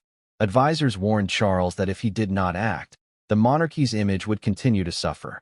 To do nothing, they said, would be weakness. To act decisively would be risk. Faced with these two paths, Charles chose the latter. The gamble also reveals Charles's understanding of monarchy as performance. Royal authority in the modern era does not come from laws or armies. It comes from symbolism, from public trust, from the idea that the monarchy stands above petty squabbles. Allowing Harry and Meghan to remain loosely tied to the institution blurred that symbolism. They were both in and out, both royal and not royal, both family and critics. That ambiguity weakened the monarchy's ability to present itself as unified. By cutting them off completely, Charles hoped to restore clarity. The monarchy, in his view, could only survive if it projected unity without exception. His gamble was that clarity would outweigh compassion in the eyes of the public. But the gamble carries immense risks. One risk is generational. Younger Britons have long been skeptical of the monarchy, questioning its cost, its purpose, and its values. Many of them admire Harry and Meghan, seeing in them a willingness to break free from outdated systems. By banishing them, Charles risks alienating the very generation whose support will determine whether the monarchy survives in decades to come. Another risk lies in the Commonwealth, where Harry and Meghan had been seen as bridges to modern diversity. Their exile removes that bridge, leaving Charles to face questions of relevance and representation alone. If countries like Canada, Australia, and Jamaica move further toward republicanism, historians may one day trace their break to the moment Charles signed this order. The gamble also impacts Charles's personal legacy. Monarchs are remembered not only for what they build, but for what they destroy. Elizabeth will be remembered as the monarch who held the family together through war, scandal, and change. Charles may be remembered as the monarch who severed it. In his mind, that sacrifice may have been worth it. He may believe that history will vindicate him, that future generations will thank him for protecting the monarchy. But history is rarely kind to those who choose division over reconciliation. His gamble, therefore, is not only about the monarchy's survival, but about how he himself will be judged by posterity. Observers have compared Charles's gamble to past royal crises. When Edward VIII abdicated for Wallis Simpson, the monarchy nearly collapsed. When Diana spoke out against her marriage, the crown staggered under public outrage. In both cases, survival required sacrifice. Edward was cast into exile. Diana was sidelined. Charles now repeats that pattern, sacrificing Harry to preserve the crown. Yet the difference is that Harry is not a distant relative or a divorced princess. He is Charles's own son. That makes the gamble infinitely more personal, infinitely more dangerous. If the public interprets his act as cruelty rather than necessity, it could haunt the monarchy for generations. The middle of this chapter must also dwell on the silence that followed the signing. The monarchy did not issue a detailed explanation for the banishment. It did not justify its decision with words. Instead, it relied on the symbolism of the act itself.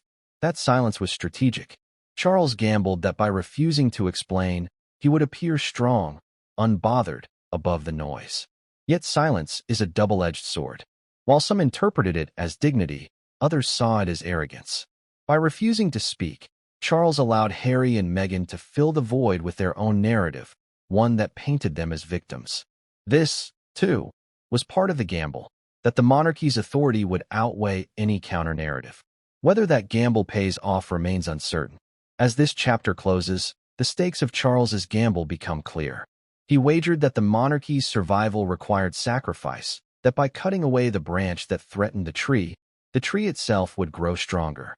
But in doing so, he risked not only his family but the very roots of public trust that keep the monarchy alive. The gamble was bold, ruthless, and deeply personal.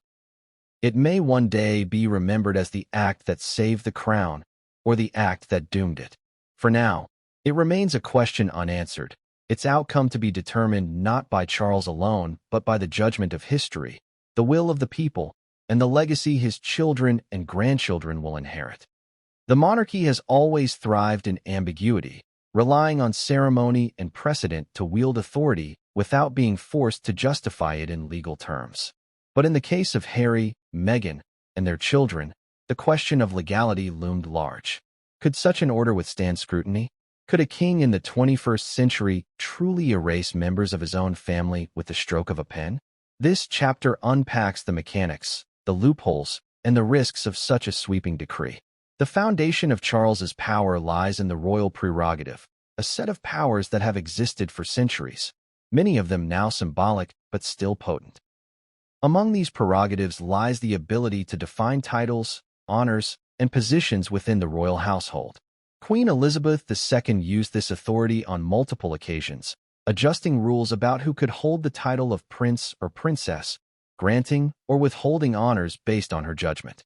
In this sense, Charles's decision to strip Harry, Meghan, and their children of titles falls within established precedent. Yet this case went further.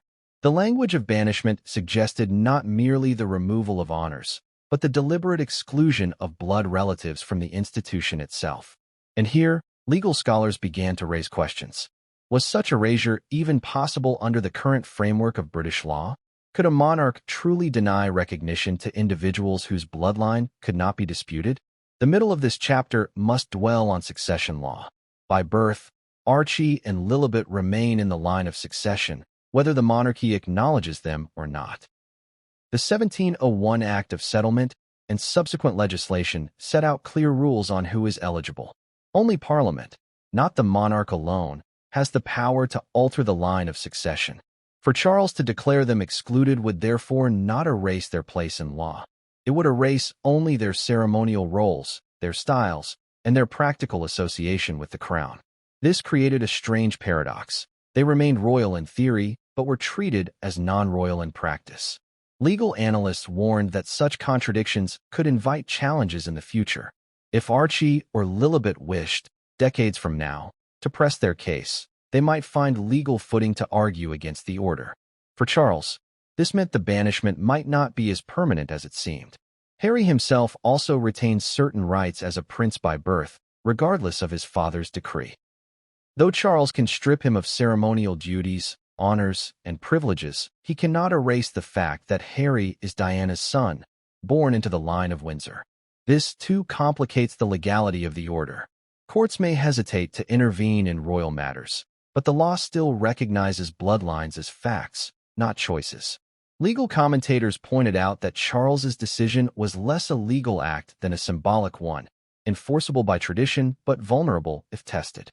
It was, they said, more about optics than statutes. The risk was that the monarchy's own attempt at finality might unravel under modern scrutiny, if ever challenged. The monarchy's lawyers anticipated this and drafted the order carefully. They avoided language that might be directly challenged in court, focusing instead on phrases like removal from royal duties, exclusion from ceremonial participation, and denial of styles and honors. These are areas where the monarch's authority is undisputed.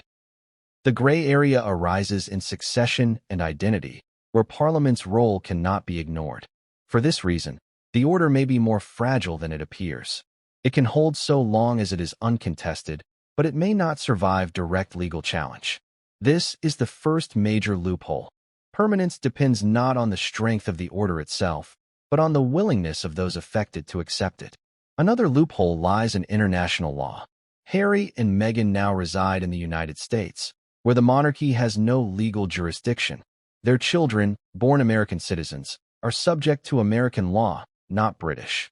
While Charles may declare them excluded from royal recognition, America does not recognize such decrees.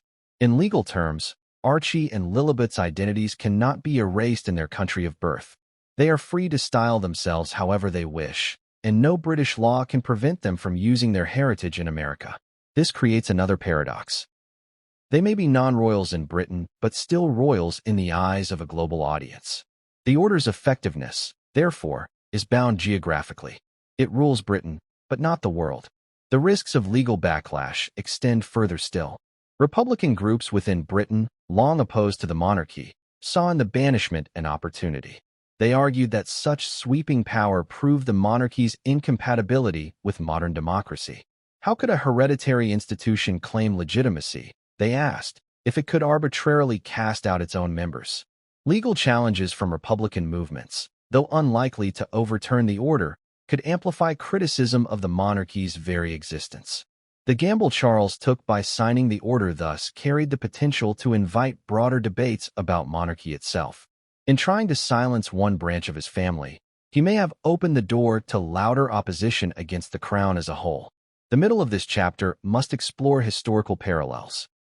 In the 17th and 18th centuries, monarchs frequently banished family members, using exile as a tool of control.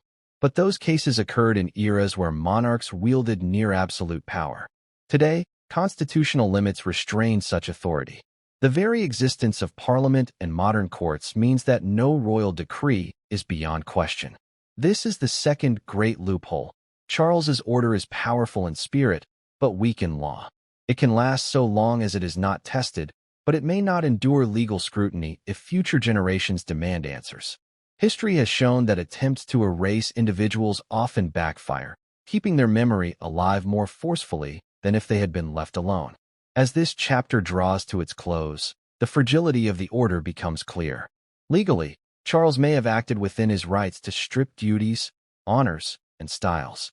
Symbolically, he may have projected strength. But beneath the surface, cracks remain. Parliament could one day challenge the decision. International law offers no enforcement. Republican groups see fresh ammunition. And most of all, Harry, Meghan, Archie, and Lilibet themselves could choose to contest their erasure. The order may appear final, but its permanence depends less on legal power and more on perception, acceptance, and the will of history. The monarchy thrives on ceremony, but ceremonies do not always survive scrutiny. Charles's decision may therefore stand not as a legal fact, but as a gamble that the affected parties will never test its foundations. In that gamble lies the true risk, that the very act intended to protect the monarchy could one day expose its vulnerability.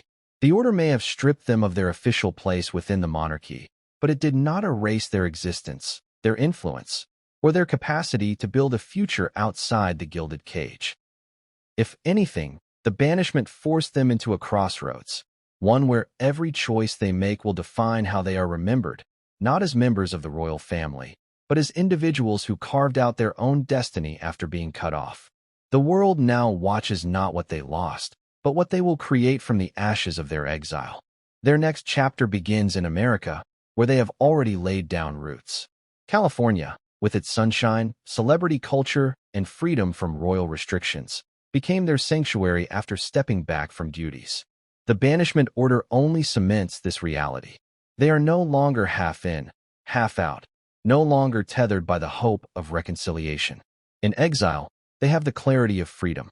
This brings both opportunities and burdens. On the one hand, they can pursue careers, projects, and causes without having to measure every move against palace expectations. On the other, they face the pressure of proving themselves on their own merits, no longer able to lean on the royal brand for relevance. Their new chapter will test not only their resilience, but their ability to transform personal struggle into influence. The middle of this chapter must dwell on the industries they have already tapped into: media, philanthropy, and advocacy. Harry and Meghan's deals with streaming platforms and publishers were once criticized as attempts to monetize their royal status. Now, those projects take on new meaning. Stripped of titles, their voices stand alone. Their documentaries, books, and podcasts are no longer royal tell-alls, but personal stories of survival, resilience, and defiance. This shift could strengthen their appeal, particularly in America, where narratives of independence resonate deeply. In philanthropy, too, they have the chance to reinvent themselves. Their Archwell Foundation, criticized for its slow start, now has the potential to become their legacy, a vehicle for causes they champion without the constraints of royal protocol. Advocacy for mental health, racial equality, and gender empowerment, issues they have spoken about passionately, could become the cornerstones of their post-royal life. Yet the road is not free of obstacles. The banishment order casts a long shadow. Every project, every public appearance, will be scrutinized through the lens of their exile. Critics will accuse them of exploiting their royal past, while supporters will celebrate their resilience. The constant battle for narrative control will continue, perhaps even intensify. Harry and Meghan must learn to live with this duality, forever defined by the monarchy, yet forever outside of it. Their children, too, will grow up under the same shadow, their lives marked by questions of identity and belonging. The challenge for Harry and Meghan is not only to survive in exile, but to create a legacy strong enough to eclipse the weight of what was taken from them. One possible path lies in politics. Speculation has long swirled about Meghan's potential ambitions in the political sphere. In exile, such speculation gains new life. Could she run for office in America, leveraging her platform to influence policy? Could Harry, with his military background and advocacy for veterans, carve out a role as a respected voice on global issues? These are possibilities that intrigue observers and terrify critics. If pursued, they would mark a dramatic shift from royal protocol to political power, further cementing their independence. Whether they choose this path remains to be seen, but the very idea illustrates how exile opens doors that palace walls once kept firmly shut. Another path lies in cultural influence. Hollywood, publishing, and global media offer platforms far larger than the confines of royal duty. Meghan's background as an actress, combined with Harry's name recognition, ensures that their projects will always attract attention. But attention is not enough. Substance matters. If their work inspires, educates, and uplifts, they could redefine themselves as cultural leaders. If it falls into sensationalism, they risk being dismissed as opportunists. The stakes are high, but the potential is enormous. Their next chapter could be one of reinvention, where they shed the label of royal rebels and embrace the identity of global changemakers. The middle of this chapter must also examine the emotional side of their next chapter. Exile carries not only freedom, but isolation. Harry and Meghan will live far from the family that shaped their lives, estranged from the institutions that once defined them. Birthdays, weddings, funerals, these moments will be marked by absence, by the painful knowledge that reconciliation is no longer possible. For Harry, especially, this isolation will be a heavy burden. His ties to his brother, his father, and the land of his birth have been severed. The question becomes whether he can find peace in building a new life, or whether the ache of exile will haunt him forever. For Meghan, the challenge will be different, transforming pain into purpose, ensuring that her children grow up proud rather than bitter, resilient rather than broken. Globally, Harry and Meghan's next chapter will continue to spark fascination. Their exile will not diminish public interest. It will fuel it. Every choice they make will be dissected, every success amplified, every failure magnified. They cannot escape the spotlight, but they can choose how to use it. This is the paradox of their situation. The monarchy sought to erase them, but in doing so, it ensured that the world would watch them more closely than ever. Their challenge is to turn that spotlight into something meaningful, something that outlasts scandal and proves that exile can be the beginning of greatness, not the end of relevance. As this chapter closes, the question remains: what will Harry and Meghan's next chapter truly be? Will it be one of bitterness, defined by endless battles against the monarchy? Or will it be one of transformation, where they rise above rejection to build a life of purpose and influence? The banishment order may have closed one door, but it opened countless others. Their story is no longer bound by titles or tradition. It is bound only by their choices, their resilience, and their ability to define themselves in a world that will never stop watching. For Harry and Meghan, the next chapter is unwritten, and the pen is in their hands. Chapter 13 turns to the long game. What this banishment means for the crown itself, for its image, its line of succession, and its place in a rapidly changing world. The monarchy has endured wars, abdications, scandals, and divorces, but its survival has always depended on its ability to adapt without appearing weak. King Charles's order to cut off Harry, Meghan, and their children is more than a family dispute. It is a structural adjustment to the institution of monarchy, one that may alter its course for decades to come. The true question is whether this act of exclusion strengthens the crown or plants the seeds of its eventual decline. The world must believe that the crown is secure, that succession is clear, that the family at its heart stands united as a symbol of continuity. This banishment disrupts that perception. By cutting away an entire branch of his family, Charles has admitted that unity is fractured. For those who support him, the act demonstrates decisive leadership, a king unwilling to tolerate dissent, a monarch prepared to protect the crown at any cost. For critics, it reveals fragility, a family so divided that it cannot contain its own, an institution so brittle it must exile rather than reconcile. Either interpretation reshapes how the monarchy is seen, not just in Britain but across the world. The middle of this chapter must dwell on succession. The line to the throne now flows clearly through Prince William and his children. George, Charlotte, and Louis stand unchallenged as the future of the monarchy, unshadowed by the presence of Harry's branch. For Charles and his advisors, this clarity is the great prize of the order. By banishing Harry and Meghan's children, Charles eliminates the possibility of future disputes, rival claims, or renewed interest in alternative heirs. The Windsor dynasty now rests firmly on William's shoulders, and in the eyes of many royalists, that is precisely as it should be. Yet history teaches that succession is never so simple. Excluded branches do not disappear. They linger in public memory, sometimes resurfacing when least expected. Archie and Lilibet may grow up far from Britain, but their very absence will keep questions alive. What happens if they one day return? What happens if public opinion swings in their favor? In trying to secure the line, Charles may have set the stage for future complications. Public trust is another dimension of the monarchy's future. Younger generations in Britain already question the relevance of the crown, viewing it as an outdated institution in a society that prizes equality. For them, the banishment confirms suspicions of coldness and cruelty. Why? They ask, should the monarchy deserve loyalty if it cannot show compassion to its own?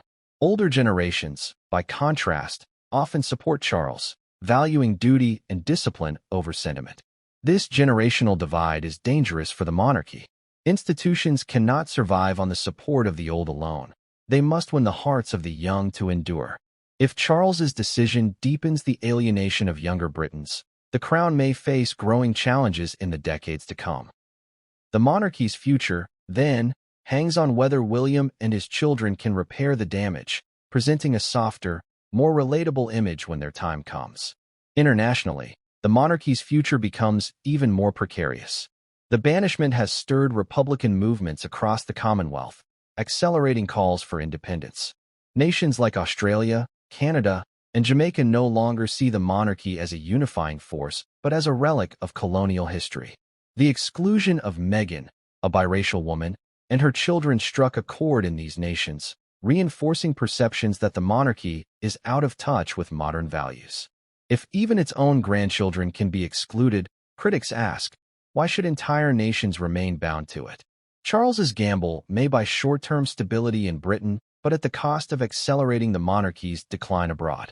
Within a generation, the Commonwealth could shrink, leaving the monarchy more insular and less relevant on the world stage. The monarchy's image also suffers in subtler ways. For decades, Queen Elizabeth II embodied dignity and unity. Even when her family faltered, she remained above the fray. Charles, by contrast, has chosen confrontation. His reign may be remembered not for quiet stability, but for decisive exclusion. This shift redefines the monarchy's character, making it appear less as a symbol of unity and more as a fortress defending itself from dissent. Some may admire the strength, but others will see brittleness. The monarchy's future reputation will depend on which interpretation dominates public consciousness. Will Charles be remembered as the king who saved the crown, or the king who sacrificed his son and grandchildren to keep it intact? The middle of this chapter must also explore William's role in shaping the monarchy's future. As heir, his support for the order was crucial. Without his agreement, Charles might have hesitated. William's silence and grim acceptance signaled unity at the top, ensuring the order's authority. But this also binds William to the decision. When he becomes king, the burden of explaining or defending this act may fall on him. Will he reaffirm his father's choice, or will he seek reconciliation in the name of healing? His answer will shape how history views not only Charles but the monarchy as a whole. For now, William stands as the guarantor of continuity, but continuity built on exclusion carries its own risks. The long-term survival of the monarchy also depends on whether it can adapt to modern expectations. The banishment of Harry and Meghan demonstrates rigidity, not flexibility. It shows that the crown responds to challenges not with reform, but with expulsion. This strategy may work in the short term, but over time it risks alienating a public that demands openness and compassion. The monarchy cannot rely forever on tradition. It must earn relevance in a world where institutions are constantly questioned. If Charles's order is remembered as a refusal to evolve, it may one day stand as the turning point where the monarchy began its slow decline. As this chapter closes, the future of the crown feels both secure and precarious.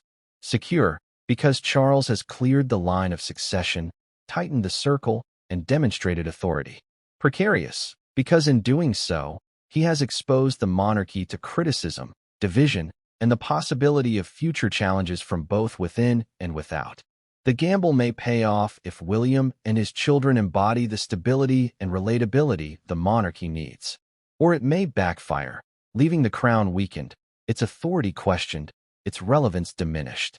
The banishment of Harry, Meghan, and their children is not just a family decision. It is a test case for monarchy in the modern world. Its success or failure will not be measured today, but in the decades to come, as the crown either thrives under its gamble or crumbles under its rigidity. Chapter 14 brings the narrative closer to the human heart of the matter, asking what this moment truly means for the Windsor dynasty and for the very idea of monarchy itself. When a king banishes his son and grandchildren, the repercussions extend beyond legal orders and political calculations. They penetrate the core of what monarchy is supposed to represent: continuity, family, and tradition. If those foundations are fractured, then what remains? This chapter explores how the banishment reframes the monarchy not only in the present but in the future, setting a precedent that may define how the institution is remembered for generations. Family events that once brought generations together will now carry an empty chair where Harry might have sat, an absence where Archie and Lilibet might have played alongside their cousins. Weddings, coronations, jubilees, these moments will feel incomplete, a reminder that reconciliation has been foreclosed. The monarchy thrives on images of togetherness: the family gathered on the balcony, the royal children waving to the crowd, the monarch surrounded by heirs. By removing Harry and his family from the frame, Charles has altered that image permanently. The dynasty is slimmer, more focused, but also visibly divided. The cost of this narrowing is not just emotional, but symbolic. A family fractured at the top risks weakening the aura of permanence that the monarchy depends on. The middle of this chapter must dwell on precedent. Monarchs of the past have made sacrifices to preserve their thrones. Some exiled siblings, others silenced dissenters, others cut off relatives who threatened their authority. But in modern times, the monarchy has tried to move away from such harsh measures, embracing reconciliation where possible. Elizabeth II's reign, in particular, was marked by patience, tolerance, and subtle compromises that allowed the institution to survive changing times. Charles's decision, by contrast, signals a return to severity. It tells the world that the monarchy will no longer bend under pressure, that it will cut ties rather than negotiate them. This precedent could shape future monarchs, particularly William, teaching them that exclusion is preferable to dialogue. Whether this strengthens or weakens the dynasty in the long term depends on how future generations interpret it. If exclusion protects stability, it may be repeated. If it breeds resentment, it may be remembered as a mistake. Public memory will also play a role in defining what this means for the monarchy. Generations from now, historians will look back at Charles's reign and see this decision as one of its defining moments. They will ask whether it preserved the crown or tarnished it. They will compare it to Edward VIII's abdication, to to the turbulence of Diana's marriage, to other crises that shook the family. And they will measure its impact not just in the short term, but in how it shaped the monarchy's ability to survive into the 21st century. Already, some argue that the order revealed a monarchy willing to protect itself at any cost, a ruthless institution detached from compassion. Others argue that it showed rare strength, a refusal to be undermined by internal critics. The way history judges this act will determine whether Charles is remembered as a savior of the crown or as the monarch who weakened it by sacrificing family for duty. Another dimension lies in the cultural meaning of monarchy. For centuries, the crown has represented unity above politics. It has stood as a symbol that transcends divisions, embodying continuity in a world of change. This banishment challenges that meaning. Instead of unity, it projects division.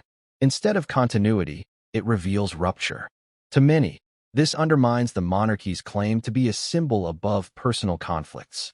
If even the crown cannot hold its family together, how can it claim to hold a nation together?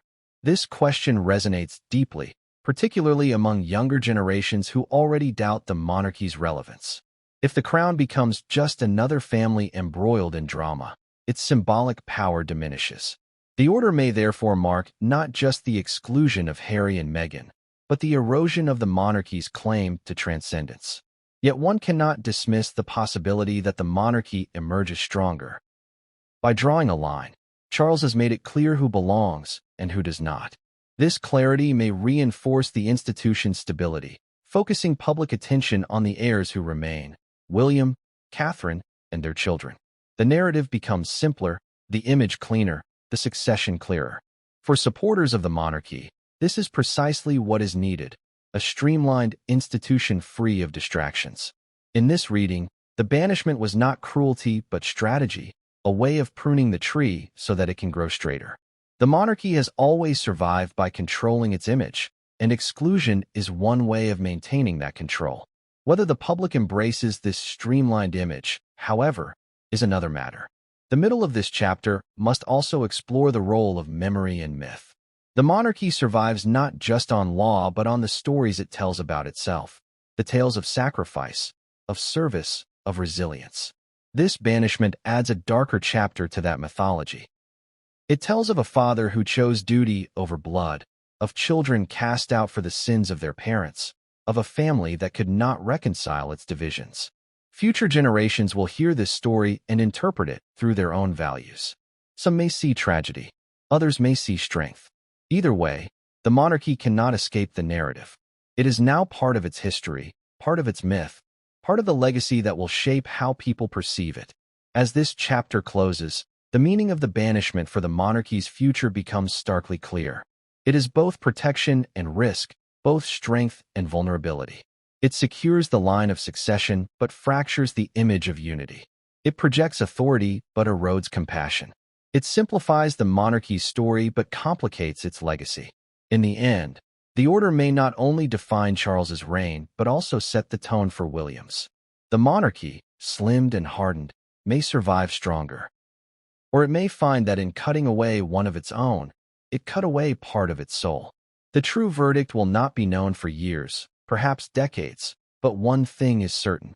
This decision has changed the monarchy forever, reshaping its meaning in the eyes of Britain and the world. Every monarch leaves behind a legacy measured not only in the events of their time, but in the consequences that ripple through generations. Queen Elizabeth II's legacy was endurance. She held the monarchy together through wars, political crises, and family scandals, embodying stability until her final days. For Charles, the legacy may well be this act of banishment, remembered as either the decision that saved the crown from internal collapse or the choice that fractured it irreparably. In this chapter, we step beyond the immediate drama to consider how history, the public, and future monarchs will view this defining moment. The starting point is Charles himself. He came to the throne later in life than any monarch before him, burdened with decades of scrutiny, mistakes, and an image long overshadowed by his mother's reign. He knew his time would be shorter, his window of influence smaller, and his every move weighed heavily. The banishment order was not just an act of discipline. It was an attempt to stamp his authority on history. He wanted to be remembered not as a caretaker monarch, but as one who acted decisively to protect the crown's survival. His legacy, therefore, is inseparable from this choice. If the monarchy thrives under William and beyond, Charles will be seen as the king who had the courage to make the hard decision. If it falters, he will be remembered as the monarch who placed the survival of the institution above the survival of his own family, and in doing so, weakened both. The middle of this chapter must dwell on how history tends to remember such acts. Exile, banishment, and exclusion are not new tools of monarchy, but they are rarely remembered kindly. Historians often look back on such decisions as signs of desperation rather than strength. Families that cast out their own are seen as brittle, their authority as fragile. Yet sometimes, history softens these judgments, reframing harshness as necessity. Henry VIII, for example, is remembered as ruthless, but his actions reshaped England forever. Queen Victoria was criticized for emotional coldness, yet she is remembered as the figure who presided over an empire. Charles's legacy may fall into either category. He may be condemned as the father who banished his son, or remembered as the monarch who pruned the family tree to save the monarchy's life. The difference lies not in what he did, but in how the future interprets it. Public memory will be shaped not only by historians, but by the narratives told by Harry and Meghan themselves. Their interviews, books, and documentaries will form part of the historical record. If they continue to frame themselves as victims of cruelty, that version of events will take root in the public imagination. Generations of readers and viewers will absorb their perspective, perhaps more than the monarchy's silence. This is the danger of Charles's legacy. By refusing to explain, he allowed others to tell the story for him. The monarchy has always relied on silence, but silence in the modern age is filled by voices louder and more relentless. If Harry and Meghan's narrative dominates, Charles's legacy will be defined not by his intention, but by their testimony. The legacy also extends to William, who inherits the consequences of his father's decision. Charles may see himself as the protector of the monarchy, but it is William who must live with the outcome. If William's reign begins with a fractured family and lingering resentment, his ability to unify the crown may be compromised. The banishment may make his task easier in some respects, fewer distractions, a streamlined family, but harder in others, as he must explain or defend a decision he did not make but silently endorsed. For William's children, too, the legacy is heavy. George, Charlotte, and Louis will grow up knowing their cousins were erased from the monarchy. How they understand that history, and how they carry it forward, will shape the monarchy's reputation in their own time. Beyond the family, the legacy reaches into the monarchy's broader meaning in society. For centuries, the crown has survived because it adapted without appearing to bend. It projected strength while quietly adjusting to change. Charles's banishment order breaks from that pattern. It projects strength but resists adaptation. It says, the monarchy will not accommodate dissent, it will cut it away. This approach may protect the institution in the short term, but its long-term legacy may be rigidity rather than resilience. If future generations view monarchy as an outdated relic, this decision may be remembered as the moment when the crown chose hardness over humanity, self-preservation over compassion. The middle of this chapter must also examine the cultural symbolism of legacy. Monarchs are remembered not only in books, but in art, film, and collective imagination. The image of Charles signing the order, pen in hand, face heavy with both duty and sorrow, will become iconic in its own way. Artists may paint it as a moment of courage or as a scene of tragedy. Films may dramatize it as the climax of a family torn apart. Writers may use it as a metaphor for the decline of monarchy itself. Charles's legacy, then, will not be confined to facts, but woven into stories, myths, and cultural memory. These stories will shape how people think of him long after the details are forgotten. As this chapter draws to its close, the horizon of legacy stretches wide. Charles's reign may be brief, but his decision has ensured that his impact will not be forgotten. Whether remembered as strength or cruelty, clarity or fracture, his legacy is now inseparable from this banishment. It will shape how his son rules, how his grandchildren are judged, how the monarchy itself is valued in the modern world. It may even determine whether monarchy survives another century or fades into the archives of history. Legacy is rarely kind, rarely simple, and rarely what one intends. Charles may hope to be remembered as the monarch who saved the crown, but history may remember him as the father who banished his family. That tension will linger long after his reign, ensuring that his name and his decision remain part of the monarchy's story forever. Another dimension lies in the cultural meaning of monarchy. For centuries, the crown has represented unity above politics. It has stood as a symbol that transcends divisions, embodying continuity in a world of change. This banishment challenges that meaning. Instead of unity, it projects division. Instead of continuity, it reveals rupture. To many, this undermines the monarchy's claim to be a symbol above personal conflicts. If even the crown cannot hold its family together, how can it claim to hold a nation together? This question resonates deeply, particularly among younger generations who already doubt the monarchy's relevance. If the crown becomes just another family embroiled in drama, its symbolic power diminishes. The order may therefore mark not just the exclusion of Harry and Meghan, but the erosion of the monarchy's claim to transcendence. Yet one cannot dismiss the possibility that the monarchy emerges stronger. By drawing a line, Charles has made it clear who belongs and who does not. This clarity may reinforce the institution's stability, focusing public attention on the heirs who remain, William, Catherine, and their children. The narrative becomes simpler, the image cleaner, the succession clearer. For supporters of the monarchy, this is precisely what is needed: a streamlined institution free of distractions.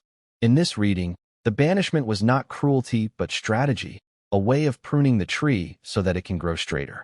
The monarchy has always survived by controlling its image, and exclusion is one way of maintaining that control. Whether the public embraces this streamlined image, however, is another matter. The middle of this chapter must also explore the role of memory and myth. The monarchy survives not just on law but on the stories it tells about itself, the tales of sacrifice, of service, of resilience. This banishment adds a darker chapter to that mythology. It tells of a father who chose duty over blood, of children cast out for the sins of their parents, of a family that could not reconcile its divisions. Future generations will hear this story and interpret it through their own values. Some may see tragedy, others may see strength. Either way, the monarchy cannot escape the narrative. It is now part of its history, part of its myth, part of the legacy that will shape how people perceive it. As this chapter closes, the meaning of the banishment for the monarchy's future becomes starkly clear. It is both protection and risk, both strength and vulnerability. It secures the line of succession but fractures the image of unity. It projects authority but erodes compassion. It simplifies the monarchy's story but complicates its legacy. In the end, the order may not only define Charles's reign but also set the tone for William's. The monarchy, slimmed and hardened, may survive stronger. Or it may find that in cutting away one of its own, it cut away part of its soul. The true verdict will not be known for years, perhaps decades, but one thing is certain. This decision has changed the monarchy forever, reshaping its meaning in the eyes of Britain and the world. Every monarch leaves behind a legacy measured not only in the events of their time, but in the consequences that ripple through generations. Queen Elizabeth II's legacy was endurance. She held the monarchy together through wars, political crises, and family scandals, embodying stability until her final days. For Charles, the legacy may well be this act of banishment, remembered as either the decision that saved the crown from internal collapse or the choice that fractured it irreparably. In this chapter, we step beyond the immediate drama to consider how history, the public, and future monarchs will view this defining moment. The starting point is Charles himself. He came to the throne later in life than any monarch before him, burdened with decades of scrutiny, mistakes, and an image long overshadowed by his mother's reign. He knew his time would be shorter, his window of influence smaller, and his every move weighed heavily. The banishment order was not just an act of discipline. It was an attempt to stamp his authority on history. He wanted to be remembered not as a caretaker monarch, but as one who acted decisively to protect the crown's survival. His legacy, therefore, is inseparable from this choice. If the monarchy thrives under William and beyond, Charles will be seen as the king who had the courage to make the hard decision. If it falters, he will be remembered as the monarch who placed the survival of the institution above the survival of his own family. And in doing so, weakened both. The middle of this chapter must dwell on how history tends to remember such acts. Exile, banishment, and exclusion are not new tools of monarchy, but they are rarely remembered kindly. Historians often look back on such decisions as signs of desperation rather than strength. Families that cast out their own are seen as brittle, their authority as fragile. Yet sometimes, history softens these judgments, reframing harshness as necessity. Henry VIII, for example, is remembered as ruthless, but his actions reshaped England forever. Queen Victoria was criticized for emotional coldness, yet she is remembered as the figure who presided over an empire. Charles's legacy may fall into either category. He may be condemned as the father who banished his son, or remembered as the monarch who pruned the family tree to save the monarchy's life. The difference lies not in what he did, but in how the future interprets it. Public memory will be shaped not only by historians, but by the narratives told by Harry and Meghan themselves. Their interviews, books, and documentaries will form part of the historical record. If they continue to frame themselves as victims of cruelty, that version of events will take root in the public imagination. Generations of readers and viewers will absorb their perspective, perhaps more than the monarchy's silence. This is the danger of Charles's legacy. By refusing to explain, he allowed others to tell the story for him. The monarchy has always relied on silence, but silence in the modern age is filled by voices louder and more relentless. If Harry and Meghan's narrative dominates, Charles's legacy will be defined not by his intention, but by their testimony. The legacy also extends to William, who inherits the consequences of his father's decision. Charles may see himself as the protector of the monarchy, but it is William who must live with the outcome. If William's reign begins with a fractured family and lingering resentment, his ability to unify the crown may be compromised. The banishment may make his task easier in some respects, fewer distractions, a streamlined family, but harder in others, as he must explain or defend a decision he did not make but silently endorsed. For William's children, too, the legacy is heavy. George, Charlotte, and Louis will grow up knowing their cousins were erased from the monarchy. How they understand that history, and how they carry it forward, will shape the monarchy's reputation in their own time. Beyond the family, the legacy reaches into the monarchy's broader meaning in society. For centuries, the crown has survived because it adapted without appearing to bend. It projected strength while quietly adjusting to change. Charles's banishment order breaks from that pattern. It projects strength but resists adaptation. It says, the monarchy will not accommodate dissent, it will cut it away. This approach may protect the institution in the short term, but its long-term legacy may be rigidity rather than resilience. If future generations view monarchy as an outdated relic, this decision may be remembered as the moment when the crown chose hardness over humanity, self-preservation over compassion. The middle of this chapter must also examine the cultural symbolism of legacy. Monarchs are remembered not only in books, but in art, film, and collective imagination. The image of Charles signing the order, pen in hand, face heavy with both duty and sorrow, will become iconic in its own way. Artists may paint it as a moment of courage or as a scene of tragedy. Films may dramatize it as the climax of a family torn apart. Writers may use it as a metaphor for the decline of monarchy itself.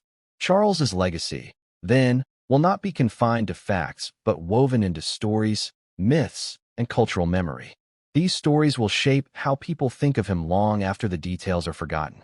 As this chapter draws to its close, the horizon of legacy stretches wide.